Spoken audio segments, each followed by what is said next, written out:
Abrimos una nueva edición de Café Financiero con toda la información necesaria para manejar mejor nuestro dinero. Hoy vamos a hablar de los topes que aplicó esta semana el Banco Central a las tasas de interés de los préstamos personales y prendarios. Vamos también a repasar lo sucedido en los mercados de capitales y, como siempre, vamos a analizar los hechos más destacados en materia económica de los últimos 7 días, hoy con la presencia del economista Fernando Navajas. Quédate con nosotros. Tras el siguiente intervalo vamos a regresar con todos estos temas y a responder a todas tus preguntas.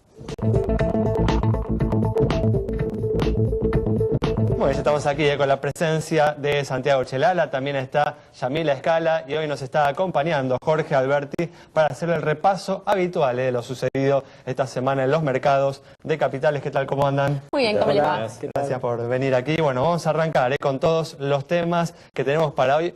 Vamos justamente a arrancar con la noticia que dejó esta semana con el anuncio del Banco Central que aplicó topes a las tasas de interés de los préstamos personales y prendarios con el objetivo de bajar el costo de estos créditos para los individuos. Santiago presenta este tema.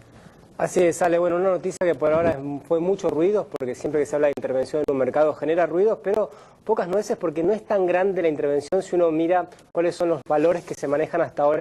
Si vos fijar entre 35 y 40% las tasas de interés. En los bancos de primera línea, los bancos grandes que tienen muchos sucursales, las tasas de interés ya estaban en ese orden, pero si uno ve el costo financiero total, hay que prácticamente duplicar el 35-40% y también las entidades de segundas líneas que prestaban a personas, préstamos personales y también créditos prendarios, la tasa era mucho mayor y hacia ese sector es que apunta esta regulación de tasas de interés que, como te decía, bueno, fue impulsada en este caso por el Ministerio de Economía, aunque la resolución partió del Banco Central. Una cosa muy importante a tener en cuenta es que esto afecta a los créditos a futuro, no se van a disminuir los intereses de los créditos que fueron otorgados hasta ahora. Eso es una pregunta que nos hacían llegar las personas y hay que aclararlo. Y también hay que decir que, bueno, esto ha tenido algún resquemor por parte de las entidades que venden electrodomésticos, bienes durables, porque hacen fideicomisos que generalmente prestan en estas entidades que a su vez arman con estos otros créditos y bueno, se han disminuido producto de esto las cuotas que habían llegado a 12 o hasta 18 cuotas por el mundial con que se estaban vendiendo televisores y también lo que se esperaba ahora para el Día del Padre. Han disminuido hasta 6 cuotas también como un correlato de lo que fue esta intervención de las tasas de interés. Pero bueno, va a haber que esperar un poco más para ver cuáles son los efectos completos del mercado financiero, pero por ahora no es tan grande la reducción que se ha hecho por esta regulación de lo que son las tasas de interés en el mercado.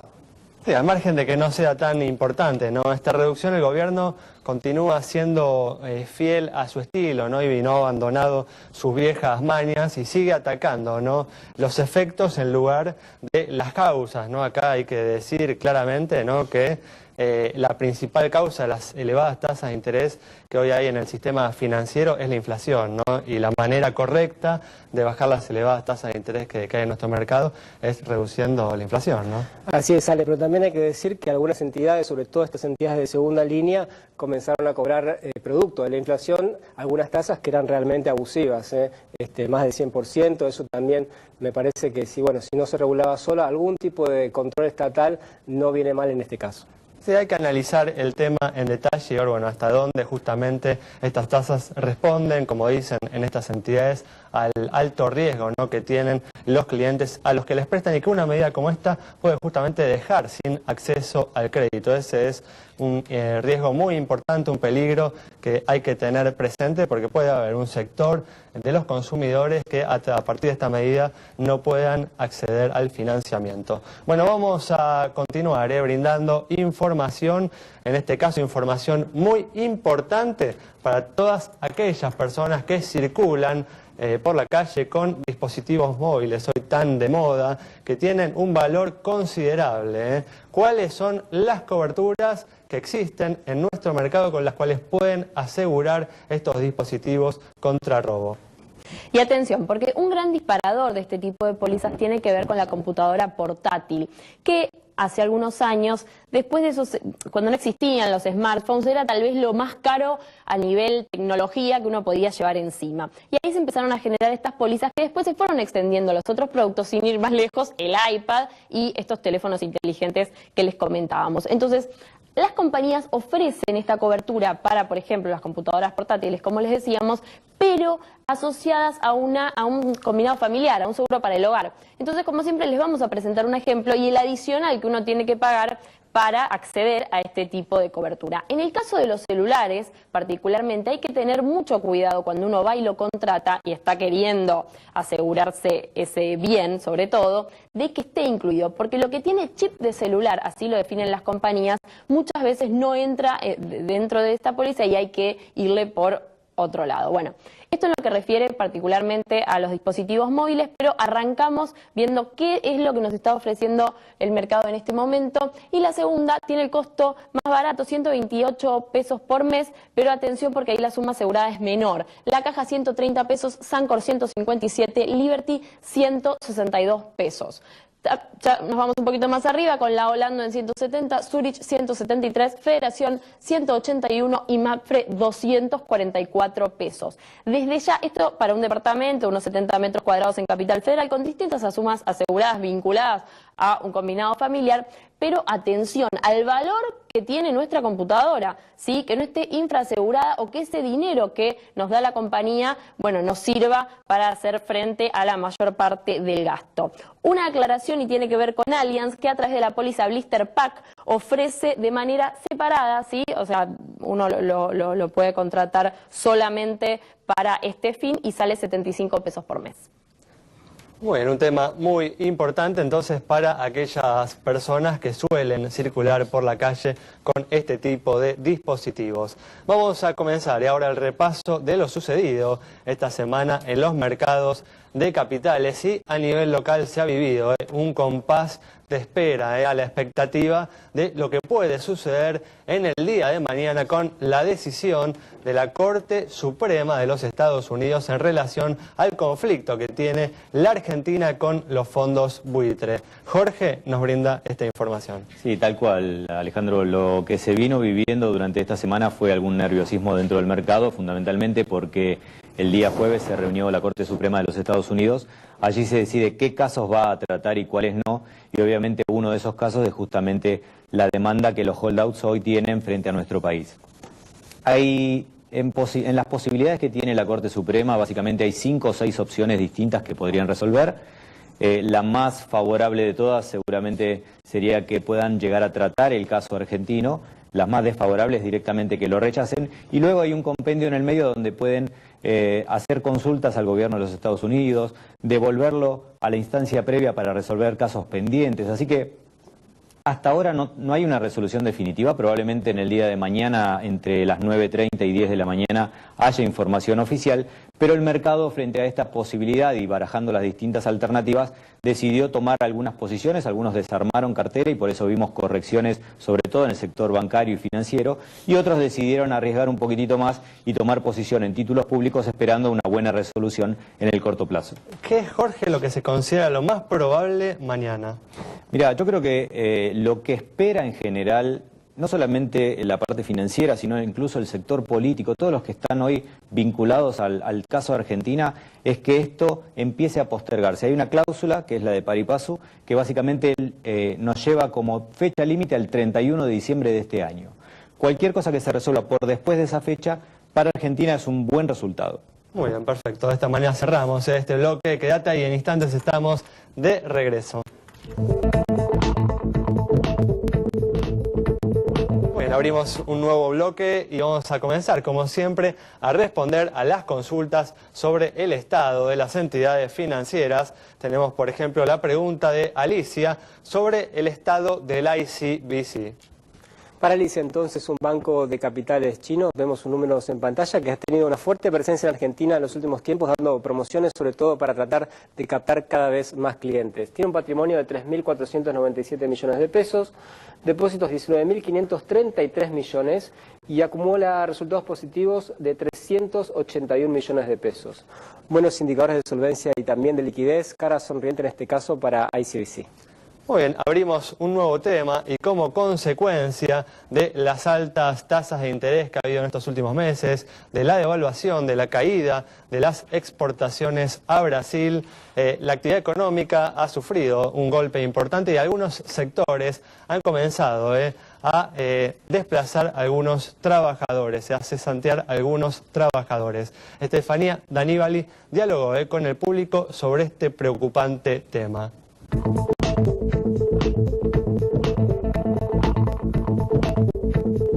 Café Financiero dialogó con los trabajadores para saber si abrigan temores acerca de su situación laboral y qué panorama esperan para los meses futuros. Y sí, últimamente está complicada la mano para conseguir trabajo. Yo veo en las páginas de internet que hay muchos puestos de laburo, para puestos jurídicos, que es más que nada para la gente que recién está empezando, viste, la carrera.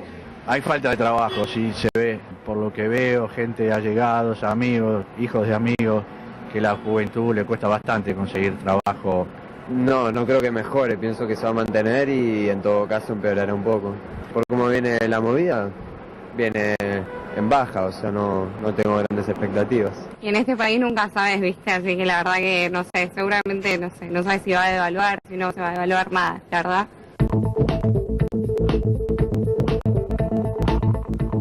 Bueno, vamos a hablar de este tema en el próximo bloque con Fernando Navajas, pero da la impresión de que la situación económica será mejor en el segundo semestre. De todas formas, en la medida en la que el gobierno no enfrente los problemas de fondo de la economía, como la inflación, el atraso cambiario, seguramente esta no va a recuperar el vigor de antaño y va a seguir habiendo fragilidades, debilidades en el mercado laboral.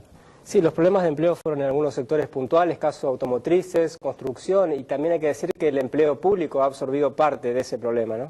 Muy bien, bueno, vamos a ver qué sucede, vamos a seguir hablando de este tema en el próximo bloque. Ahora vamos a cerrar el repaso de lo sucedido en los mercados de capitales, una semana en la que también hubo noticias importantes de Medio Oriente, con el deterioro del conflicto en Irak y el efecto de este conflicto sobre los precios del petróleo.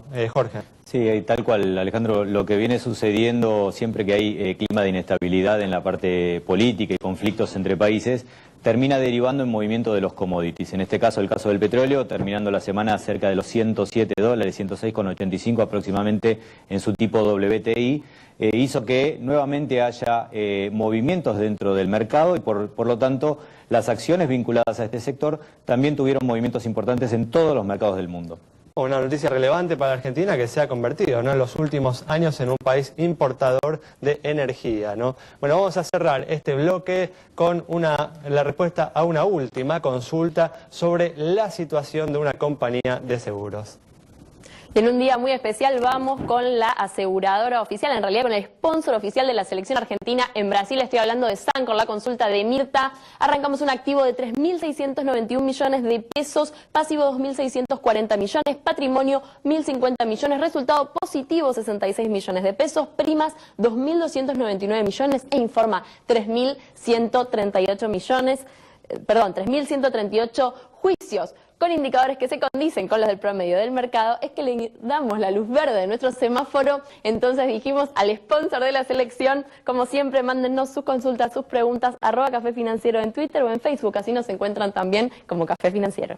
Muy bien, cerramos de esta manera este bloque. Quédense ahí, en instante vamos a estar dialogando con el economista Fernando Navajas sobre los temas más importantes en materia económica que ha dejado la última semana.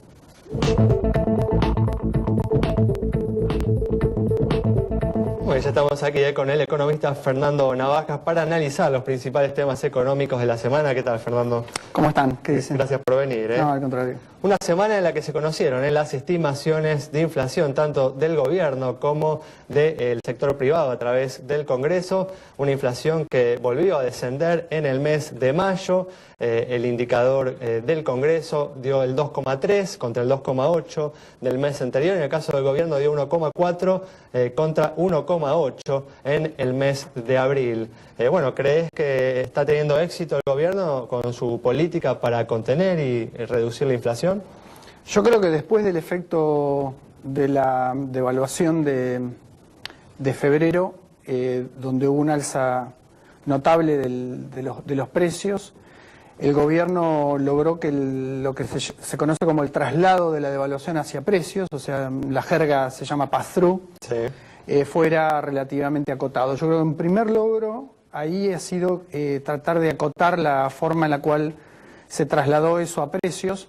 Me parece que en gran medida eso se logró gracias a una operación de contención de las demandas salariales. O sea, las que quedaron como encapsuladas en niveles que venían y todavía están por debajo de la inflación interanual acumulada al momento en que se estaban otorgando. De todas formas, bueno, ¿no? Los aumentos salariales estuvieron en torno al 30%. Bueno, ¿no? Sí, con una inflación, moderados, claro, ¿no? con una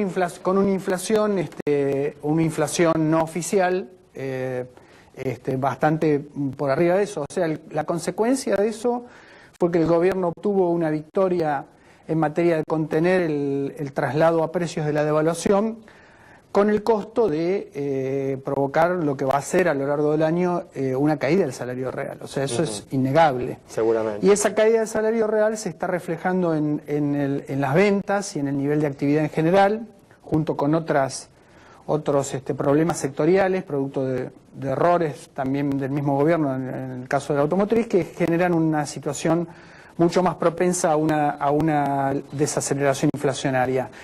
El tema acá es que hay dos. Uno es, en primer lugar, esta cifra del 1,4% queda bastante lejos de lo que los privados están diciendo. Se mantiene igual esa relación, ¿no? Entre sí, yo diría, el índice privado y se el está índice manteniendo. público. Y, ¿no? ahora el índice oficial tiene el beneplácito del fondo, que ha dicho que considera que las estadísticas estas son adecuadas. Ha mejorado bastante, ¿no? En relación No, a que sin ninguna duda. antes, Claro, ¿no? son el día y la noche, es verdad. Son el día y la noche respecto a lo que eran antes. La segunda cosa es, o sea, ahí hay un primer tema, ¿no? De cuán creíble es el número del 1,4% para lo que puede ser la sensación, la epidermis de la gente. Sobre todo, si vos te fijás, alimentos dio 0,7% de aumento. O sea, está teniendo... Hay una sensación de que, bueno, que son precios de una desaceleración importante.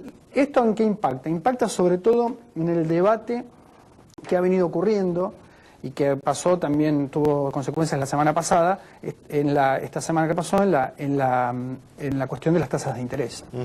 Porque a mí me parece que con una inflación como la que acaba de salir para el mes de mayo, va a ser mayor la presión que va a recibir el banco para que las tasas del EVAC se reduzcan. Claro. Y eso te hace entrar en otra situación, en donde ahí vas a darte cuenta si esto efectivamente es es el comienzo de un círculo virtuoso o el comienzo de un círculo vicioso. A ver, ¿por qué? Explicame. Bueno, básicamente porque ¿de qué es el círculo virtuoso? El círculo virtuoso es que el gobierno, con una devaluación como la de febrero, haya logrado un margen suficiente como para que, junto con esto y una política de contención salarial y algunas cosas en la materia de controles de precios, logre alguna reducción de la tasa de inflación, ayudado por un nivel de actividad que se viene abajo. O sea, en realidad, frente a eso hay tratar de parar esa caída, tratando de bajar las tasas de interés, que son el otro elemento que se viene para la economía. Y que no vuelva a haber presiones en el mercado cambiario. Y ahí es donde empieza la cuestión de cómo vos navegás entre el círculo vicioso y el círculo virtuoso, porque si vos eventualmente te pasás de vuelta en ese sentido, podés llegar a empezar a tener presiones sobre el mercado cambiario, que no van a ocurrir en el mediano plazo. Nosotros estamos en este momento en un sistema en donde hay cierta tranquilidad de corto plazo, pero el esquema que está vigente ahora en la Argentina, la salida de la devaluación de febrero, no es un esquema sostenible de acá a este mismo momento el año que viene. ¿Te parece que no es sostenible, Fernando, porque el dólar está anclado en 8.15, 8.20 Claro. y eso no se puede sostener? ¿O porque el programa de precios cuidados, que parecería ser la gran herramienta del control para frenar los precios, también es algo que es para hoy, pero hambre para mañana? El programa de precios cuidados, o como cualquier programa de precios, es un aditamento, es un instrumento auxiliar. Nunca puede ser en materia inflacionaria el instrumento fundamental si vos estás haciendo mal las cosas del otro lado. Yo creo que el gobierno tiende a exagerar ese punto, pero la verdad es que devaluó y trató de corregir algunas otras cosas. Ahora, yo lo que creo ahí es básicamente es esto. ¿Dónde está la inconsistencia? Desde el 23 de enero, que en realidad es el momento en donde la devaluación se produce a la fecha, han pasado 5 meses, prácticamente 5 meses. Los precios están creciendo a un poquito menos del 2%, ahora nítidamente sí es cierto, número de INDEC menos que el 2%, pero la tasa de devaluación ha sido 14 centavos sobre 8, o sea que no es nada, o sea, esta tasa de devaluación está y eso se está perdiendo, digamos, esa ganancia de competitividad que se había logrado en el mes de enero. Bueno, eso por un lado, y un tema ahí, eso es un tema, el otro tema es la cuestión de las anclas. Vos desde el 2011 hasta el momento que vos devaluaste, vos sobreusaste el tipo de cambio como un ancla para la inflación. Y eso, aún con un ancla como esa, tenías una inflación del orden de la que tenés ahora. Luego pasaste a tener, es lo que yo acabo de decir, un ancla salarial. O sea, vos de alguna manera clavaste el tipo de cambio real y le hiciste retroceder, vamos a ver cuánto, pero vas a tener una caída de salario real. Y ahora, dado eso, lo que estás tratando es de volver a recrear un esquema de anclas, es decir, donde te estás otra vez recostando un poquito en el ancla cambiaria. Eso no es sostenible en el mediano plazo, de acá a un año, básicamente por lo siguiente, porque aun cuando te vaya relativamente bien con la inflación, el próximo ciclo de negociaciones salariales de la Argentina te va a poner necesariamente en una situación en donde va a ser francamente, claramente insostenible el tipo de cambio. Y eso implica que si eso ocurre entre febrero y marzo, vas a tener otra vez presiones muy fuertes en el mes de enero-febrero. O sea que yo te diría que no es ilógico pensar de que vos vas a tener un problema de acá a un año en la transición. No va a ser fácil si vos... Porque, ¿qué ha ocurrido? Como vos has decidido no definir un programa de convergencia de variables nominales, estás viviendo con ciertos instrumentos que estás tratando de mantener, no llegás, digamos así. Estás considerando igual que mantiene el gobierno el dólar en estos niveles, ¿no? Porque por lo general las consultoras están esperando un dólar más alto, ¿no? Hacia finales de año, un dólar por encima de los 9 pesos, ¿no? Bueno, lo que pasa es que lo están esperando sobre la base de una aritmética simple de tratar de esperarlo, pero no dicen cómo. Y por el otro lado, lo que estamos viendo es que tampoco la regla cambiaria es clara. Es decir, vos no has salido como uno hubiera esperado de la devaluación del 8 con un conjunto de reglas claras en materia de variables nominales. Es decir, tratando de buscar que la inflación converja al 2%, tratando de tener una pauta devaluatoria que sea consistente con eso y tasas de interés acordes para que los depósitos sigan en el sistema financiero. Y junto con eso la reducción de subsidios. O sea, vos revisás todas esas cosas y en realidad hay como una suerte de regreso al statu quo. Y el regreso al statu quo tiene que ver por una cuestión de diagnóstico. Es decir, la Argentina, que es un país que se repite a sí mismo en términos del esquema de decir que, de la frase famosa de decir que la única verdad es la realidad, en realidad en la Argentina la única verdad es el diagnóstico. O sea, lo que ha habido es un diagnóstico, a mí me parece que no ha sido 40 segundos más. Una pregunta rapidita, Fernando, porque esta semana hubo algunas noticias y se movió después de un tiempo el dólar blue. ¿Qué se puede esperar en el corto plazo para el tipo de cambio informal? En el muy corto plazo depende de las oscilaciones. Yo creo que esta cuestión de la inflación y de probablemente las bajas de tasas le va a dar cierta tranquilidad, pero vamos a testear eso. Vamos a ver qué es lo que pasa junto con las noticias de conformación de las decisiones ahora financieras, digamos, judiciales del lunes, etcétera, ¿no? Muy bien, bueno, Fernando, muchas gracias por haber estado con nosotros. Cerramos entonces con estas opiniones de Fernando Navajas sobre la situación económica, sobre la baja de la inflación y la posibilidad de que esto sea sostenible en el mediano plazo, en los próximos meses, a partir de las inconsistencias que viene mostrando el gobierno en su enfoque económico. Nos reencontramos mañana a las 19:30 aquí en Metro.